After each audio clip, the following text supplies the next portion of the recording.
اعوذ باللہ من الشیطان الرجیم بسم اللہ الرحمن الرحیم ربی یسر ولا تعسر وتمم بالخیر۔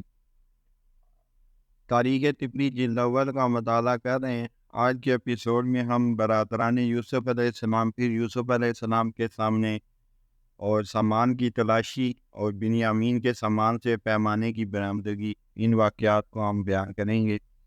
سب سے پہلے آپ سے ریکویسٹ ہے کہ اگر آپ نے ابھی تک اس چینل کو سبسکرائب نہیں کیا تو اسے سبسکرائب کریں، لائک کریں، شیئر کریں اور بیل آئیکن لازمی پریس کریں تاکہ آپ کو ہر نئی آنے والی ویڈیو کا نوٹیفیکیشن موصول ہو سکے۔ جزاک اللہ۔ برادران یوسف علیہ السلام پھر یوسف علیہ السلام کے سامنے۔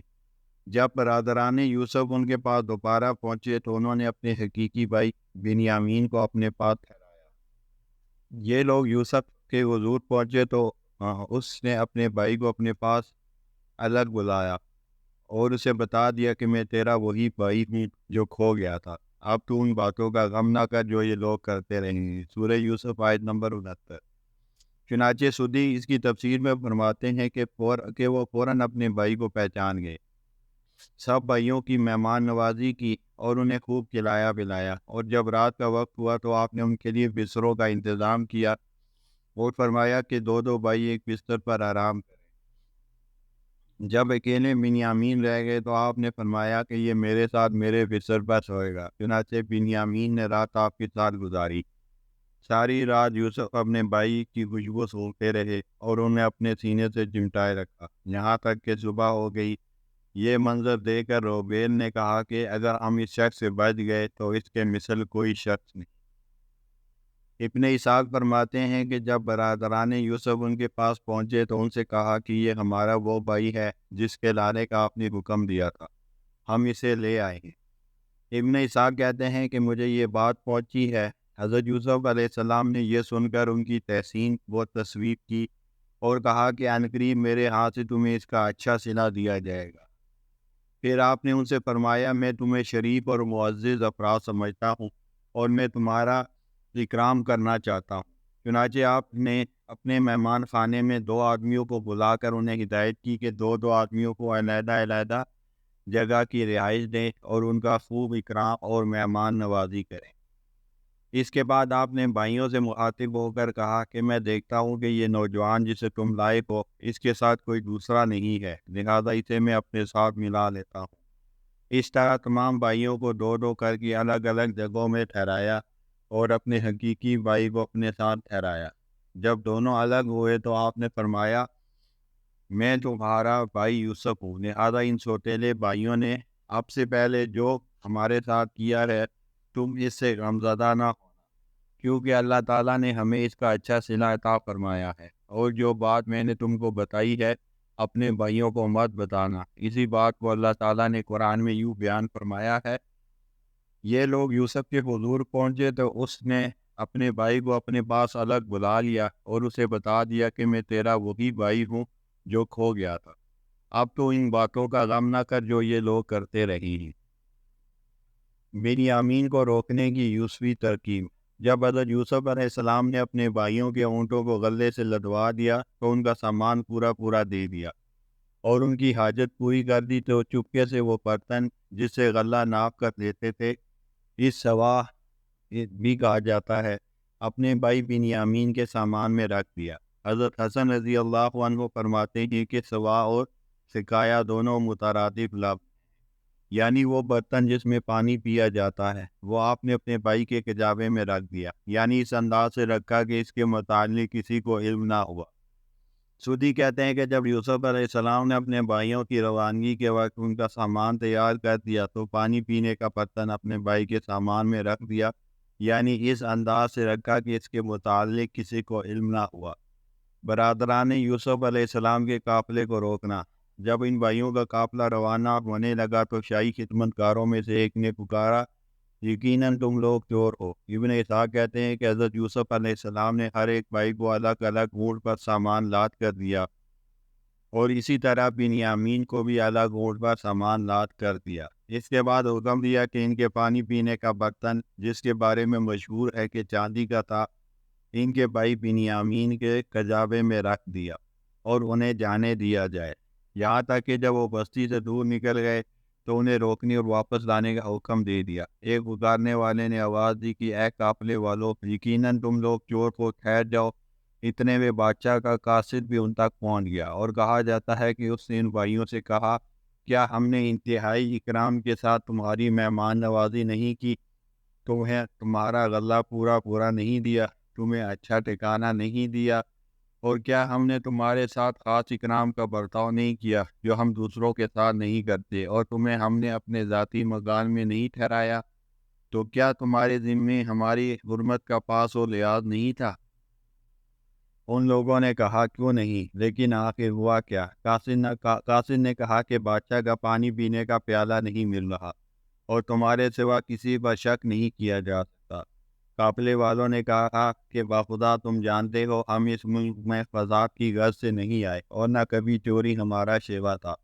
اور یہ بات انہوں نے اس وجہ سے کہی کہ غلے کی قیمت جو پچھلی مرتبہ ان کے سامان میں رکھ دی گئی تھی وہ انہوں نے اس مرتبہ یوسف کو لوٹا دی تھی۔ گویا انہوں نے کہا کہ ہم چوری کرتے تو وہ پہلی والی قیمت واپس نہ لوٹاتے۔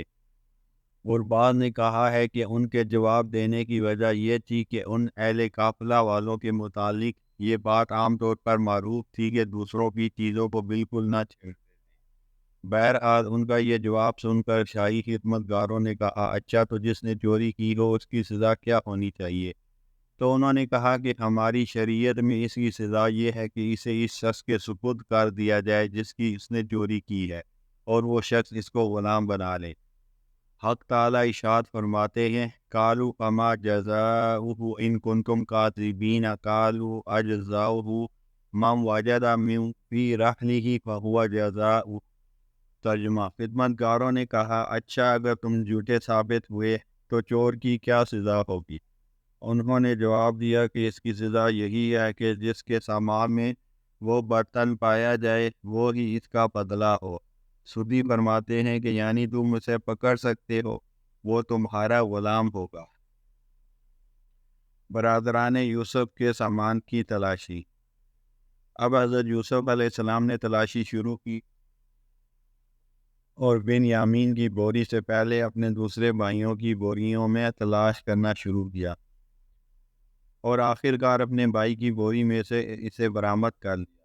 انہوں نے ان کی تلاشی کو مؤخر کیا تھا۔ حضرت قتادہ رضی اللہ عنہ فرماتے ہیں کہ ہمیں یہ بات پہنچی ہے کہ یوسف علیہ السلام جس بوری کی تلاشی لیتے تو پہلے استغفار کرتے، اس خیال سے کہ آپ کی طرف سے ان پر چوری کی تہمت لگے۔ جب سب تلاشی ہو گئی تو یوسف علیہ السلام نے کہا کہ میں نہیں سمجھتا کہ اس نے کوئی چیز اٹھائی ہوگی، مگر بھائی کہنے لگے کہ ایسی ہی بات ہے، آپ اس کی تلاشی بھی لیں۔ حضرت یوسف علیہ السلام کے کارندے تو جانتے تھے کہ پیالہ انہوں نے کہاں رکھا ہے، چنانچہ حق تعالیٰ فرماتے ہیں کہ یوسف علیہ السلام نے اس برتن کو بھائی کی بوری سے برآمد کر لیا۔ اس طرح ہم نے یوسف علیہ السلام کے لیے تدبیر کی، ورنہ یوسف علیہ السلام اپنے بھائی کو بادشاہ مصر کے قانون سے ہرگز حاصل نہیں کر سکتے تھے۔ مقصد یہ ہے کہ بادشاہ مصر کے قانون کے مطابق آپ بن یامین کو حاصل نہیں کر سکتے تھے، کیونکہ اس بادشاہ کا یہ قانون نہیں تھا کہ چوری کی پاداش میں چور کو غلام بنا لیا جائے، لیکن اللہ تعالیٰ کی تدبیر کے ذریعے آپ نے انہیں حاصل کر لیا۔ بن یامین کو ان کے بھائیوں اور رفقا نے اپنی شریعت کے فیصلے پر چلتے ہوئے اپنی طیب خاطر سے انہیں حضرت یوسف علیہ السلام کے سپرد کر دیا۔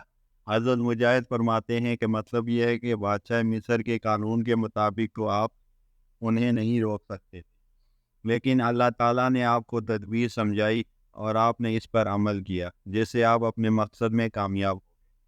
بن یامین کے سامان سے پیمانے کی برآمدگی۔ جب بھائیوں نے یہ صورتحال دیکھی تو کہنے لگے، ان یسرق فقط سرق اخ له من قبل، اگر بن یامین نے چوری کی ہے تو اس سے پہلے اس کا حقیقی بھائی بھی چوری کر چکا ہے۔ کہا جاتا ہے کہ حضرت یوسف علیہ السلام نے اپنے نانا کا ایک بت چرا کر اسے توڑ دیا، اس پر ان کے بھائی آگ جلا رہے۔ چنانچہ حضرت سعید بن جبیر رضی اللہ عنہ ان یسرق فقط سرق اخ له من قبل کی تفسیر میں فرماتے ہیں کہ حضرت یوسف علیہ السلام نے اپنے نانا کا ایک بت چرا کر توڑ دیا تھا اور اسے راستے میں پھینک دیا تھا، اس پر ان کے بھائی آگ جلا رہے تھے۔ ابن ادریس کہتے ہیں کہ میں نے اپنے والد سے سنا، وہ فرماتے تھے کہ ایک مرتبہ یہ سب بھائی کھانے پر بیٹھے تھے، اچانک حضرت یوسف علیہ السلام کی نظر ایک گوشت والی ہڈی پر پڑی تو آپ نے اس میں سے چھپا لیا، اس کی وجہ سے ان کے بھائیوں نے یہ بات کہی۔ بہرحال یہ بات سن کر حضرت یوسف علیہ السلام نے ان سے تو کوئی بات ظاہر نہیں کی، مگر اپنے جی میں چپکے سے یہ کہا، تم تو جونوں سے بدتر درجے میں ہو، جو بنیامین کے بھائی پر جھوٹا الزام لگا رہے ہو، خدا ان سب کو خوب جانتا ہے۔ بنیامین اور دوسرے بھائیوں میں تکرار۔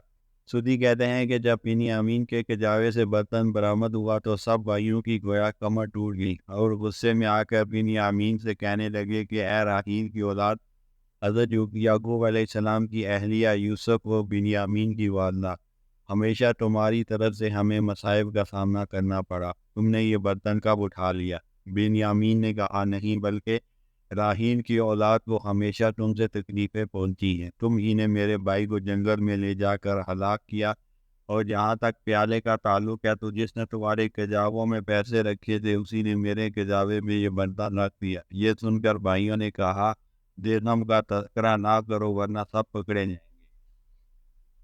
برادران یوسف واپس عزیز مصر کے پاس۔ اس کے بعد سب بھائی مل کر حضرت یوسف علیہ السلام کے دربار میں حاضر ہوئے۔ آپ نے ان کے سامنے وہ برتن منگوایا، اسے ہلکا سا بجایا اور اپنے کان کے قریب کر لیا، پھر فرمانے لگے کہ یہ برتن بتاتا ہے کہ تم 12 بھائی تھے اور تم نے اپنے ایک بھائی کو لے جا کر فروخت کر دیا۔ جب بنیامین نے یہ سنا تو سجدہ تعظیمی بجا لائے اور عرض کیا کہ بادشاہ سلامت، آپ اپنے برتن سے پوچھیے کہ میرا وہ بھائی اس وقت کہاں ہے۔ آپ نے اسے دوبارہ بجایا اور فرمایا کہ وہ زندہ ہے اور تم اس کو عنقریب دیکھ لو گے۔ بنیامین نے کہا کہ پھر میرے ساتھ جو چاہو کرو، کیونکہ اگر میرے بھائی کو میرے بارے میں پتہ چل گیا تو وہ مجھے جلد چھڑا لے گا۔ یہ سن کر یوسف اندر چلے گئے اور جا کر خوب روئے اور وضو کر کے باہر تشریف لائے تو بنیامین نے کہا کہ بادشاہ سلامت، میں چاہتا ہوں کہ آپ اس برتن کو دوبارہ بجائیں تاکہ آپ کو صحیح بتائے کہ کس نے اسے چرایا ہے اور میرے کجاوے میں رکھا ہے۔ آپ نے اسے بجایا اور فرمایا کہ یہ برتن اس وقت غصے میں ہے اور کہتا ہے کہ تم مجھ سے کیسے سوال کرتے ہو کہ کس نے مجھے چرایا ہے، جبکہ تم نے دیکھ لیا کہ میں کس کے پاس تھا۔ یعقوب علیہ السلام کی اولاد کا غصہ۔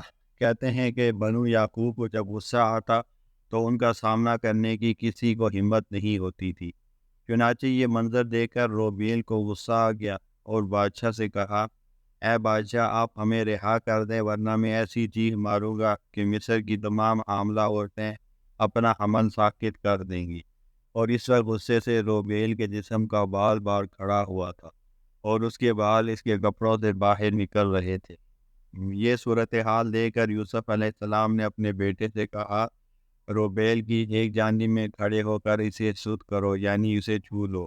بنو یعقوب کی عادت تھی کہ جب کوئی غصے میں ہوتا اور دوسرا اسے چھو لیتا تو اس کا سارا غصہ فوراً اتر جاتا۔ اس لڑکے کے ایسا کرنے پر روبیل نے کہا، یہ کون ہے؟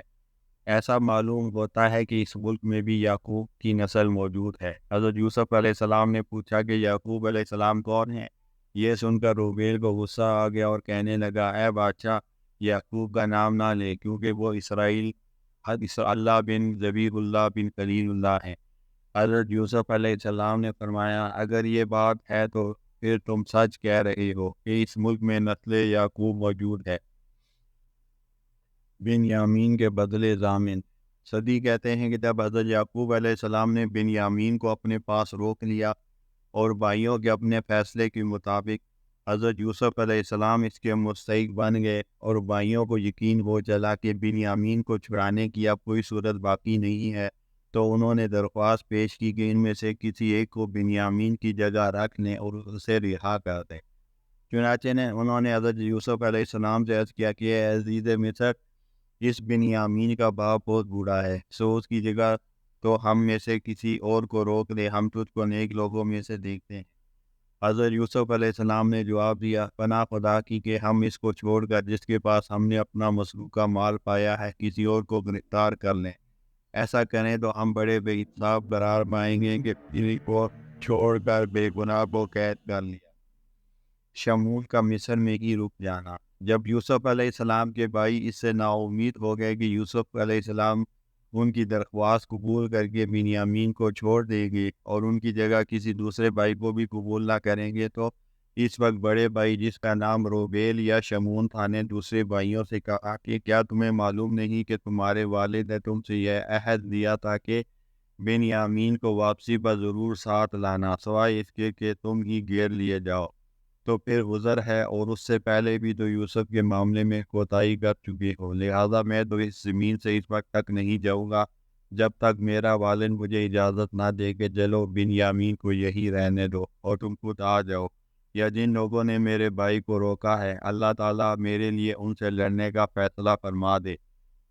تم سب اپنے ماں باپ کے پاس واپس جاؤ اور اسے کہو کہ بلا شبہ تیرے بیٹے بنیامین نے چوری کی ہے، اور اس جرم کے بدلے ہم نے اسے شاہ مصر کے حوالے کیا، اور وہی بیان کیا ہے جو کچھ ہم نے دیکھا، اس لیے کہ ظاہری طور پر بادشاہ کا پیالہ اسی کی گداوے میں سے نکلا تھا، باقی کسی پوشیدہ معاملے میں ہم نگہبان نہیں۔